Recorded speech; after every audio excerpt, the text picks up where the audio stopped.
It's time for us to check back in with Dorie, Woman of the Mountains, and see what happens next. If you've missed any of the previous readings, please look in the description below for a playlist. The summer of 1911 would be our last one in Boogertown. Dry weather had ruined most of the crops. A few beans and tomatoes in the bottoms near the creek produced enough for us to eat, but nothing to preserve for the winter. The corn was about waist high and brown. There would be no money from the vegetables this year, and the tobacco was stunted. Pa said he'd have to go somewhere else to find work so we could survive the coming winter. He walked to White Oak Flats and found work at Andy Huff's sawmill. Morning and evening he walked the distance between Boogertown and the sawmill. We never saw him except on weekends. Sometimes I'd hear him when he came in and drowsily watched him eat supper in the soft glow of the kerosene lamp on the table. He left home in the morning before daylight and came home after dark. He was so tired that most of the work around the cabin was left for Ma to do. We were seeing hard times now, but we'd never be hungry because both Ma and Pa worked equally hard to keep us going. Pa kept his promise that we'd never eat cornbread for breakfast. Ma was an excellent manager. She carried a great burden, but she had the talent and energy to overcome almost any obstacle. Pa was easygoing and slow in his movements. He'd sit and puff on his pipe, making smoke rings that drifted up to the ceiling. His patient, deliberate movements sometimes annoyed Ma. She'd complain about him being slow because she was always doing something and always in a hurry. He never seemed to hear her criticism. When Ma wanted a chicken for Sunday dinner, she never asked Pa to kill or dress it. She'd grab it by the neck and give it a fast swing around, breaking its neck. It would be plucked, dressed, and swimming in gravy very quickly. I never killed anything deliberately and couldn't understand how Ma did it. Mountain women had to be strong and not squeamish about anything. I was a complete failure as a mountaineer. In the spring, I had been hoeing in the garden when a baby chick ran under my hoe just as I chopped down. It was dead, and I had killed it. I cried so long and hard that Ma threatened to thrash me if I didn't stop. She scooped it up with my hoe and threw it in the weeds where I couldn't see it. In the hot days of August, school started again. This time we didn't have our beloved Horace Williams to teach us. The new teacher was a woman, and a crabby one at that. Almost anybody could teach then if they had a little more knowledge than the students. The teaching position was usually a form of political plum given to some of the more prominent members of the community. I didn't get to go to school long. One morning I woke with a slight sore throat and a headache. Ma sent me on to school, telling me I would feel better after a while. About mid-morning I felt worse and started vomiting. The teacher told me to go home. I started on the 2-mile walk and got as far as Andy Marshall's house. By this time my fever was raging and I was almost delirious. The Marshall's big dog rushed at me. I stopped still, my feet refusing to move. Cold chills went up my spine. The dog seemed to sway before my eyes. Was he moving or was I? I couldn't tell. His sharp white teeth gleamed as he drew back his lips and growled, a terrible growl in his throat. After a time that seemed forever, I turned and ran back to school with the dog at my heels. I ran through the door and sobbed my story to the teacher. She told me to go to my seat and be still until school was out. My head hurt, and I was hot and cold at the same time.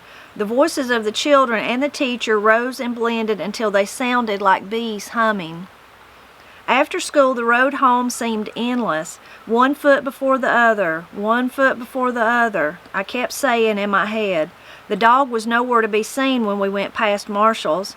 Somewhere up ahead was a soft bed and cold spring water waiting just for me. Aunt Retha's cabin came into view, and I knew rest was just around the bend and up the hollow on the left. Ma put her hand on my forehead and looked at my throat. She said I had a strawberry tongue and a rash in my mouth.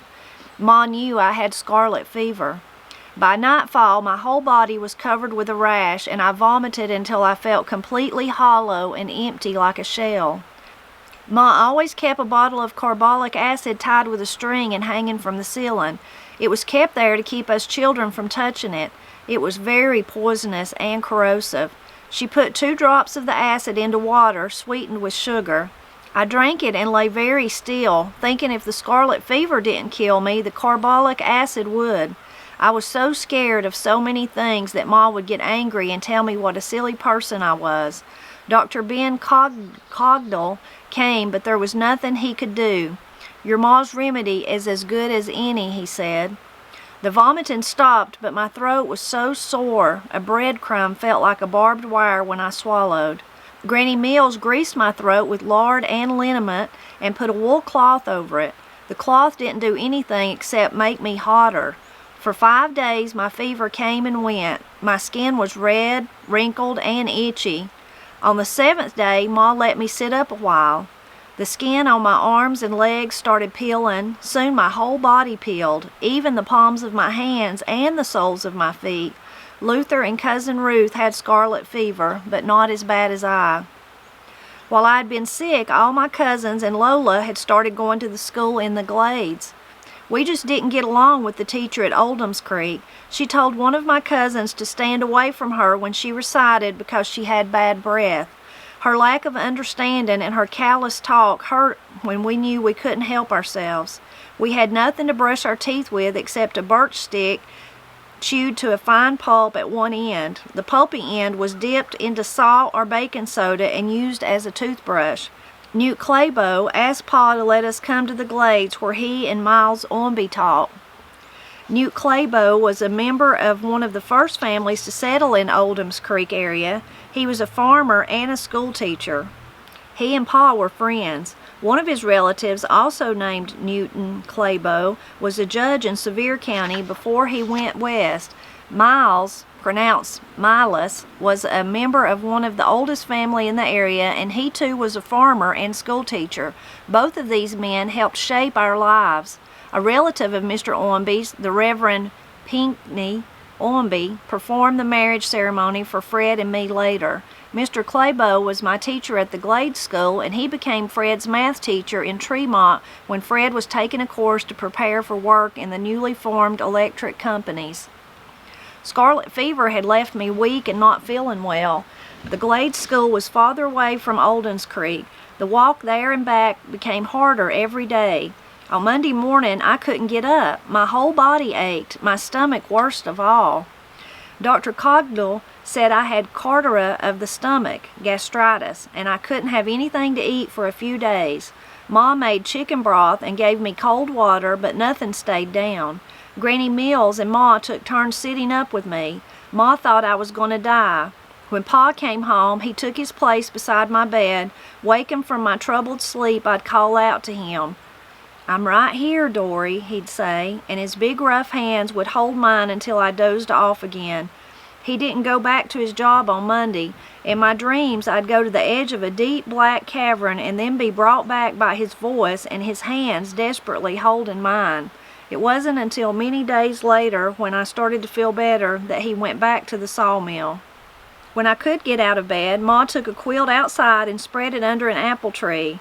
Fall had come and changed the hillsides. Sometimes a cool wind danced with the apple leaves and made rippling waves as it moved across the grassy bottoms.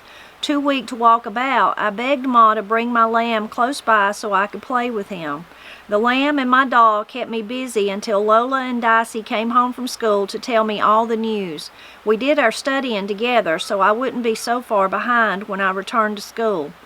There were only a few weeks of school left when Ma decided I could go back. All the children seemed like strangers to me. I had known them such a short time before I got sick. Dicey had been a good teacher. I was able to catch up with my classmates quickly. We realized Pa was wearing himself out with the job in Gatlinburg, or White Oak Flats as it was called when Pa worked there.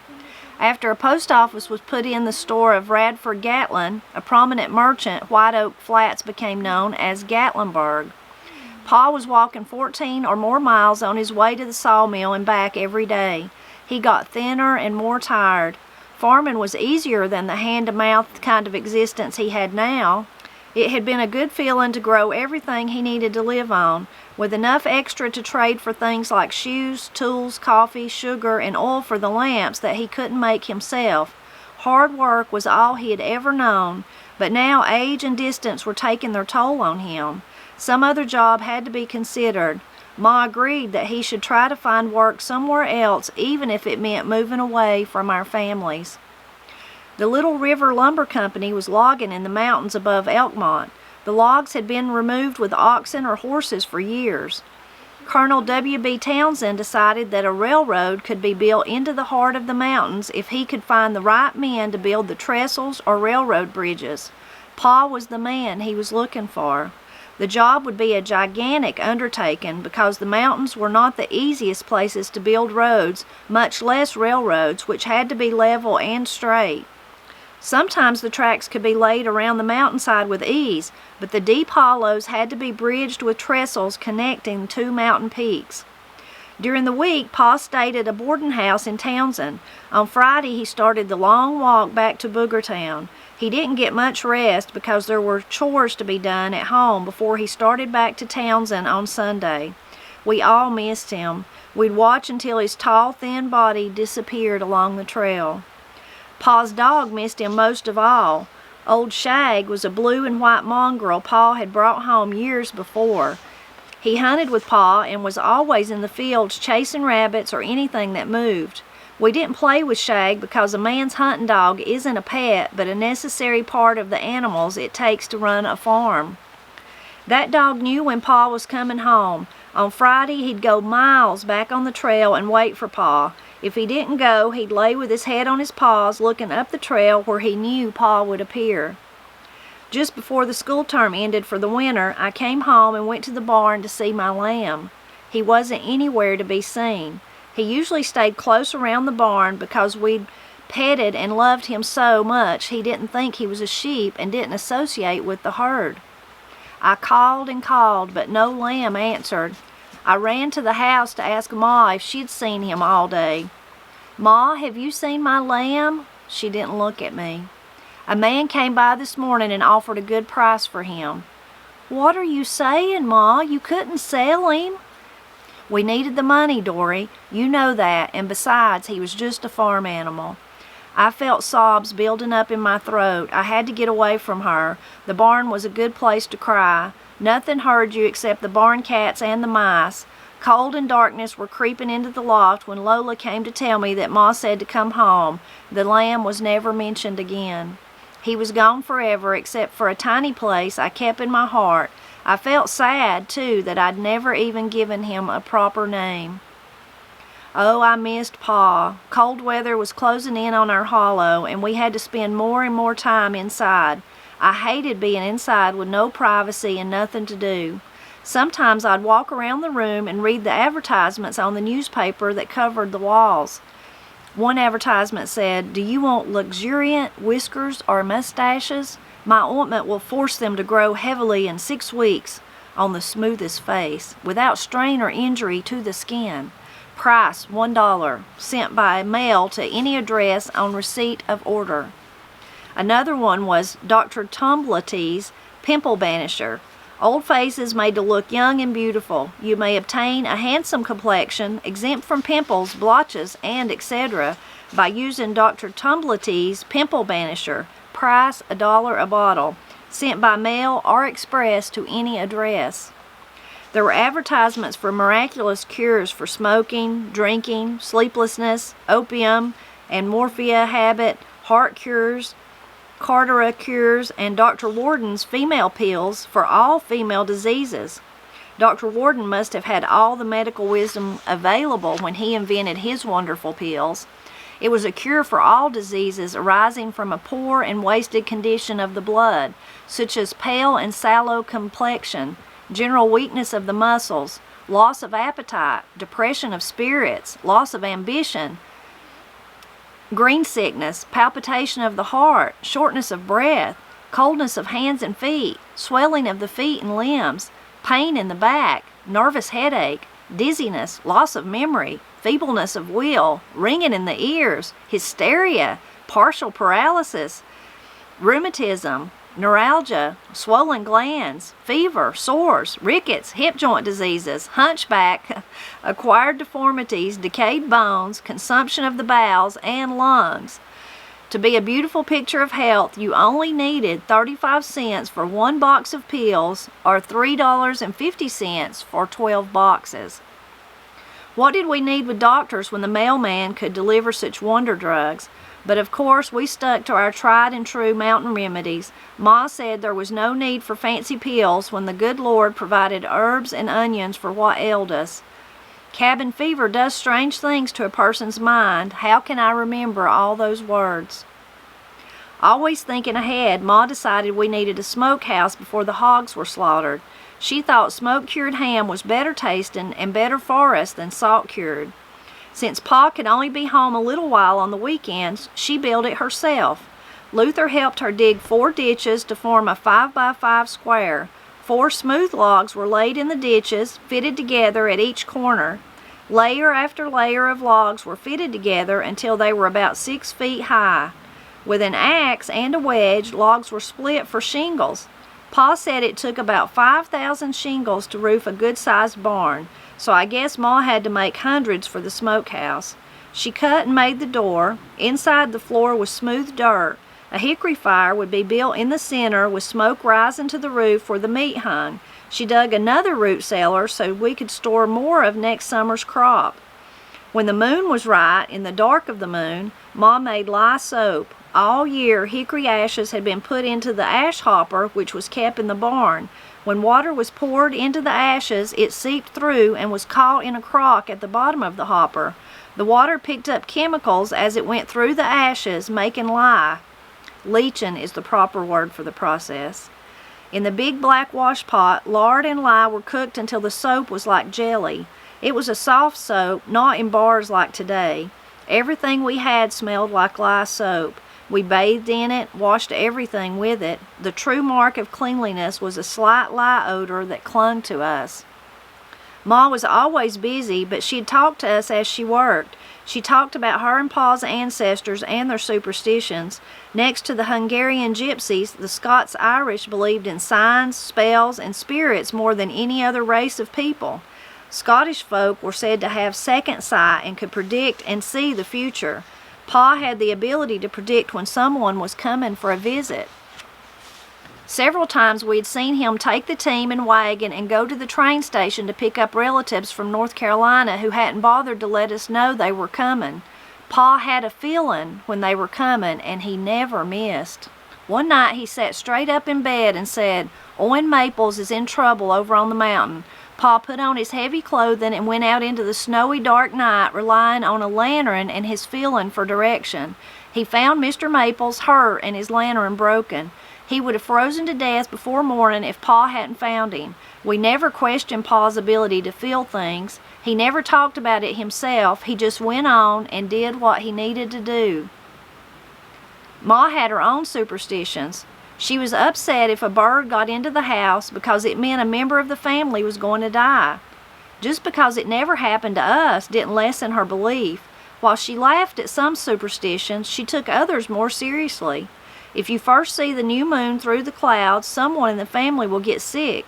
It is bad luck to burn sassafras or apple tree logs in the fireplace. When you comb your hair, you must not let a bird steal a strand for its nest, or you'll have headaches all summer. Always keep a horseshoe over the front door to ensure good luck to all who live there.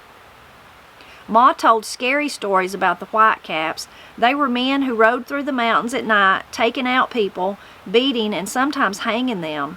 These men wore hoods over their heads so nobody would know who they were. Pa said they would beat or kill bad women. He didn't like them and said any man who had to cover his face was doing something bad in the first place. Ma guessed that some of those who punished the bad women probably helped to make them bad. I was afraid of the Whitecaps. I didn't know what one had to do to be a bad woman, but if we had that late-night visitor's knock at the door, I'd have died with fear. Pa came home every weekend when there was no snow. Christmas was coming, and the snow had fallen every day for a week. We knew Pa wasn't coming home. The trails from Townsend were blocked with snowdrifts. We all felt sad without him. To help get rid of our sad faces, Ma told us to get ready to go to the store and trade for some candy. Lola and I put on our coats and scarves while Ma filled a bucket with dried peas. We walked in the narrow trail made by horses in the middle of the road. Snow was piled high on each side of the trail. We didn't know how much candy we could get for the peas. It didn't seem like a fair trade, old dry peas for something so delicious and beautiful as candy. We told the man, "Some of every kind, please." He took a brown paper sack and started filling it with beautiful striped sticks and round peppermints. He didn't wash his hands before he handled our candy. Ma would be angry with me for noticing that. She always told me I was clean crazy because I worried about germs so much. She didn't know I never drank water at school because all the children drank from the same dipper and bucket. Ma had no patience with me. Pa came home as soon as the trails were clear. He'd had a good Christmas dinner at the boarding house, but he had been lonely for us. So many things were happening on the job, he and Ma talked way into the night. The lumber company was building temporary camps above Elkmont. So many men were coming in to work, and there was no place for them to stay. Colonel Townsend wanted camps full of families instead of bunkhouses full of rowdy men without family roots like in the Pacific Northwest. He knew families would create better working conditions for the men and eliminate the drunken brawls so common in camps of lone men. Mountain farmers were already lumbermen of sorts. Their knowledge of the trees used for their own purposes made them valuable workers for the company. The remoteness of the timber and lack of transportation had prevented them from becoming commercial lumbermen for themselves. In the 1880s, lumber companies had wiped out the hardwood forest in the Great Lakes region and moved south to the Smoky Mountains. The sawmill at Townsend was the destination of all trees brought out of the Little River land holdings. From here, the hardwood lumber was shipped all over the country. By 1890, most of the valuable hardwood was gone from the lower regions of our mountains. Cherry, ash, and walnut were being cut at higher elevations. It was necessary to build the camps and the railroad into the heart of the Smokies. Ironically, most of the walnut wood went to a sewing machine company to build its cabinets. Our timber was being used for a machine we didn't know existed for home use. Pa and Ma agreed that this was a good chance to make a lot of money. Ma would keep boarders, and Pa would have his job on the railroad. I didn't realize that my life was to change so completely, and I would have a full-time job helping Ma feed and care for the boarders. Ma said a lot of our cousins were already out on the logging jobs. So another interesting peek into Dorie's life. This part of the book kind of concludes the time that Dorie and her family spent there in Boogertown. You can tell they're getting ready to move. They're going to move to another area. So it kind of concludes that time that they've spent living close to their family. So many things in this part of the book that I really enjoyed. That first part of the book talking about the difference between the mother and the father, I really liked that. How he was so easygoing and the mom was so rigid and wanted work done and do it now and do it fast and all that. And he just kind of took it all in stride, but he was an extremely hard worker. Anyone that could walk 14 miles a day to work, back and forth, oh my goodness, what work they did in those days. Just extremely hard workers for sure.